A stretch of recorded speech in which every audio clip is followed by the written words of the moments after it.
Зохиолч Цэрэнжавын Уланбаяр. Хүүшийн учир. Домог өгүүлэг.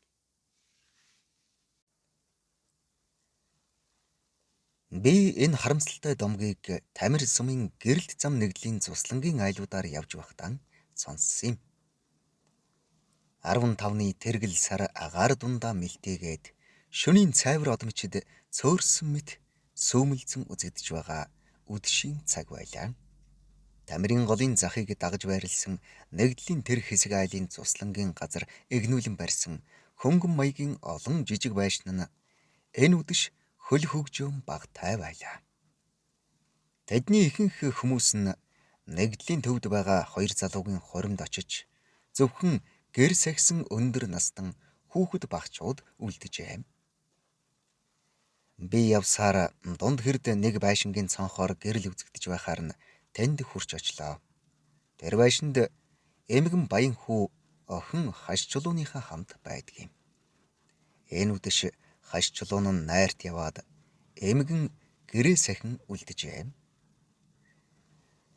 Намайг ороход эмгэн лааны гэрэлд зүү сүвлэх гээд бүхэлдэн онилцож байв.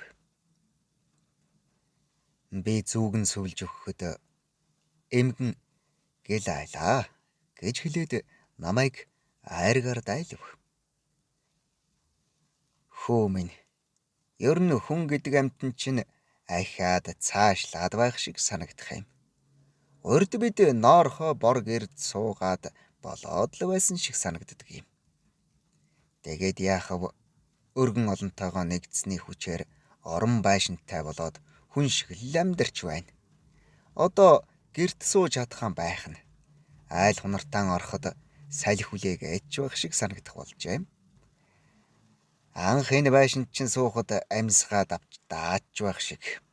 Тэгээд хүн юм дасахтаа амархан хойно. Манай нэгдлийн төвд чийдэнтэй болоод ирэхээр чинь одоо энэ лав гологдоод байх шиг болж байна. Урд чинь тосон дэнгээр болоод л байдаг байлаа. Тэгэхэд энэ лаач нь ямар сайхан гэрэлтэй байсан гэж бодно гэж хэлээд хөхт айланбаар осолдохгүй л ямар нэгэн жижиг хүүдий ойж эхлэх бололтой. Та юу оёов дээ гэсэнтэй. Манай хамгийн том хүүгийн минь хүү нэг ач байдаг юм. Тэр гайхал энэ жил сургуульд орох гэж байгаа юм. Түүнд бэлэг өгөх гэж номын сав хийх санаатай л ядаж байна. Маа, энэ улаан даавуугаар нэг аятайхан 5 хоншуу хайчлаад айл гэлээ. Би 5 хоншуу хайчлахдаа барагтайхан боловч үгүй гэж хэлж чадсангүй оролдож суухдаа манай эмэг их долгор намайг 7 настай байхад нэг ламаас уранхай орхимжны тамтаг гуйж аваад надад сэлбэн ойж орхимж хийж өгч байсан нь санагдаж байлаа. Эмгэн миний хайжилж өгсөн 5 хоншууг голсонжгүй тэр уутныхаа хажууд хадаж суухдаа энэ үдшийн найрт очихгүй яавав гэхэд нь би энэ өдөр загсанд яваад баахан ядарлаа. Бас тэгээд намайг ураагүй юм гэсэнд эмгэн үгүй та нар юунд ийм сүрхий байдал гаргадаг юм бэ дээ. Манай хөдөө газрын заншлыг баримтлах хэрэгтэй. Юун урилга заллага. Тэр найран дээр чинь арх айраг уух дуртай хэн хүн очиж болно шүү дээ гэлээ. Би ч буруугаан хүлээгээд урд бас тийм заншилтай байсан уу гэд нэг ч ихэн бодлогүй асууж орхилоо. Эмгэн хийж байгаа юм оролдон нөгөө 5 хошуугаан хазгаа ойхгүй юмсан гэж хичээж байгаа бололтой хэсэг дуугүй байснаа. Иш хөө минь, хаанаас тийм байх вүлээ. Урд чинь өнгөтэй өөдтэй болгоныг лам ноёд эзэмшин булаадаг цаг байлаа. Жишээ нь арц угаасаа бурхны юм биш, газраас л ургадаг ургамал юм. Гэтэл түүнийг сайхан үнэртэй болохоор нь тэд бидний юм гээд авчихсан. Мөн бишгүүр сайхан дуутай хөгжим юм. Түүнийг бас авчихсан. Хоньны ууц ч бас л тэдний хувь нь байлаа. Завилж суух хүртэл мөн тэдний өмч мэт байлаа. Тэгэхэр чин тэр цагт царайлаг төрсөн бүсгүй хүн гэдэг зовлонгийн мухрыг эдэлдэг байсан үе. Намайг баг байхад манай энд нэг гунигт явдал тохиолдсон юм. Одоо манай энэ баруун урд талд харагдаж байгаа хүүш гэдэг хянган өндөр уулын учрыг чи дуулсан уу гэлээ. Сонсоогүй юм байна гэхэд эмгэн үгээ үргэлжлүүлэн ярьсан нь. Тэгэхэд манай энд Дэжид гэж нэг сайхан хүүхэн байлаа. Би 10-аад настай байсан үе юм. Тэр Дэжид өндөр нуруутай, махлаг дүгэрэг цагаан царайтай, эргэлдсэн сайхан хар нүдтэй, гэцэг гэж тун атаархмаар тийм сайхан хүүхэн байлаа. Бээр шинжигч болгон түүний тухай шүлсэн урсгаж байжээ. Гэтэл луу гүн ноён гэдэг түүнийг майдэрт мөргөж явахт нь үзээд баг хатнаан болгохоор шийдэж Дэждийн эцгийгт нь сэм хүн явуулж хадаг юмбүү өгүүлсэн гин.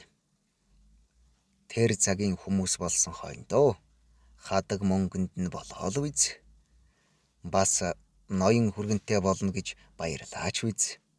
Тэгээд Дэждийг тэр ноёнд өгөхөөр шийдэж хоёр талаас хурмын юм битүүхэн төхөөрч байна гэдэг үг томчуудын ярианаас сонсдог боллоо. Бид хүүхдүүд болсон хойндоо хурмын хишиг иднэ гэхээс өөр юугаа мэдэх вүлээ. Тэгж байсаар зуны нэг цэлмэг сайхан өдөр танихгүй ирэм миран дээл ховц өмсөж гойсон олон хүн манай хот айлаар ирцгээлээ. Лам нар хойндоо бас л хов хүртэцгээж ном гүрм уншиж хэнгэрэг цан пижгнүүлж байв. Тэгээд үдээс хойш их найр болов. Хурмынхан хүүхнээ аваад мордох боллоо. Түүнийг ч үзмээргүй юм байсан. Нүрийн юмар бүтээгээд нэг хүн дүүрээд явахт нь Дэжид явахгүй гэж тэнхээгээр ноцолдон хангантал бархиран уйлж байсан да. Түүний уйлж байсан дуу одоо хүртэл чихэнд минь шингэсэн шиг санагдаж байна. Түүнээс хойш даан их удлагүй нөгөө Дэжид чинь оргоод ирчихсэн байлаа.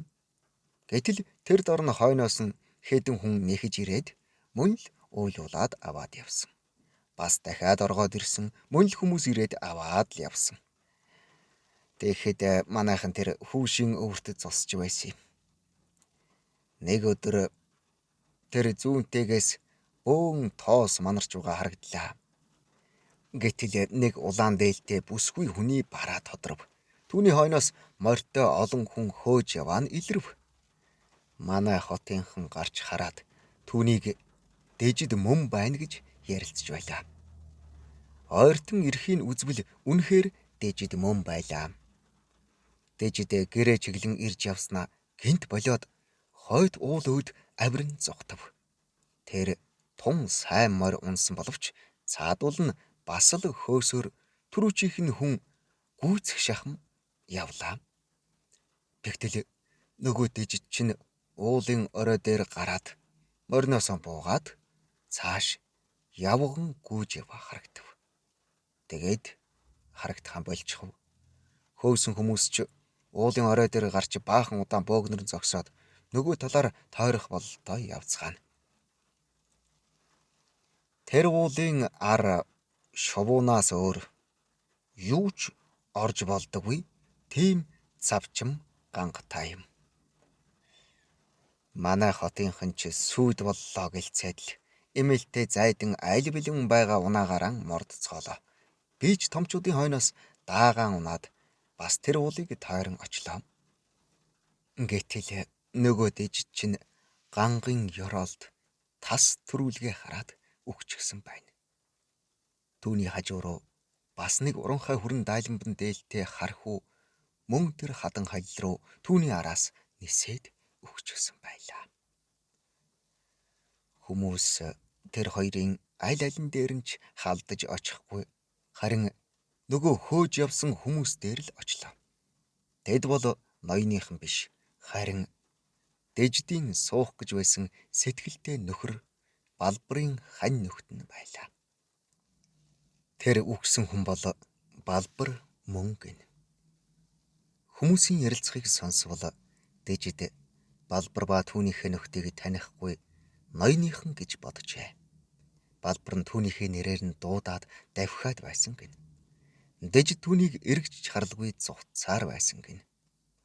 Балбар хүүхнээ ган руу унахт нь "Хүүш, хүүш, дэжидээ яаж угаа юм бэ?" гэж хэлсэн дээрээс хайрхан гэдэг нэртэй байсан тэр уулыг түүнээс хойш хүүш гэдэг болсон юм. Би баг байсан болоод хүүш гэдэг нэрийн учрыг нарийн сайн мэдэхгүй байлаа. Урд тийм хурим болж байлаа. Тэгэхэд өнөөдөр бол ямар сайхан хурим хийж байна да. Манай нэгдлийн жирийн нэг хончин адуучин хоёр сэтгэл зүрхээрээ барилдан хурим хийж байгаагаар барахгүй. Нэгдлийн захиргаа тэр хоёрын хуримд зориулан хөрөнгө мөнгө гаргаад гол горхиорон өвгөд настан цөм тэр хурим дээр цуглан баяр хөөр болж байна шүү дээ. Одоогийн энэ залуусын зол жаргалтайг үзээд атаархах сэтгэл төрөх юм да. Өнөөдрийн найрт би явах гэсэн юм. Гэтэл хаш чулуун маань би явна гэдэл яваад өглөө. За, үг олдож үхэр холдно гэдэг шиг юм болж байх шиг байна. Унтцгаая да гэлээ.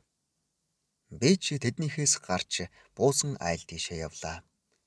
Сартай шөнийн зэгэл саарл туяан дунд хоёр морьтой хүн ирж явна үзэгдэж, дөрөө харшиж дүнгэр ярилцах чимээ сонсдож, эмэгтэй хүний чанга биш инээх нь дуулдаж байна. Эмгэн удахгүй хурмаа хийх гэж байгаа охиноо сэтгэлдээ хар хүүгийн дагуулад ирэхэд нь унтсан дөрөв зүйлэх гэсэн бололтой намайг дөнгөж гарсан дор гэрлээ унтрааж харамхуй болов. Тэр ирж байгаа хоёр хүний нэг нь яахаргагүй хаш чулуун мөн бололтой. Тэгээд би тэр уулын хүүш гэдэг нэрийн нарийн учир ямар байх нь хамаагүй хэрэг. Харин гунигт тэр хоёр залуугийн амил хөөрхийе гэж бодсоор явх үед тэртээ байгаа нэгдлийн төвд цахилгаан дэн гялалзан найрынхан тарж байгаа бололтой хүмүүс дуулах чимээ сонсдож байсан юм. 1957 он Цэцэрлэг хот.